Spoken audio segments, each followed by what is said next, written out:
তার উত্তর লুকিয়ে আছে শিলিগুড়ি করিডোর। চিকেন স্নেক নামে পরিচিত এই সরু করিডোর মূল ভারতের সঙ্গে উত্তর পূর্বাঞ্চলে একমাত্র স্থল সংযোগ। সবচেয়ে সরু জায়গায় মাত্র 13 মাইল চওড়া।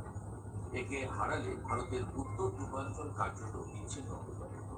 নেপাল, বাংলাদেশ, ভুটান আর চীনের কাছাকাছি অবস্থানের কারণে এই অঞ্চল ভয়ানক কৌশলগত গুরুত্বপূর্ণ। সামরিক রসদ থেকে শুরু করে নিত্য প্রয়োজনীয় জিনিস সবকিছুর জন্য ভারতকে এই করিডোরের উপর নির্ভর করতে হয়। ফলে দিল্লি কখনো চাইবে না পশ্চিমবঙ্গ পুরোপুরি এমন কারো নিয়ন্ত্রণে থাকুক যাকে কেন্দ্রের বিরুদ্ধে শক্তিশালী আঞ্চলিক প্রতিদ্বন্দ্বী হিসেবে দেখা হয়। তাই পশ্চিমবঙ্গের নির্বাচন আসলে শুধু কলকাতার নির্বাচন নয়, এটা দিল্লির ক্ষমতা, ভারতের জাতীয়তাবাদ, বাঙালির পরিচয়, মুসলিম ভোট, বেকারত্ব, নারী নিরাপত্তা, সীমান্ত রাজনীতি আর ভূ রাজনীতির এক বিশাল দাবার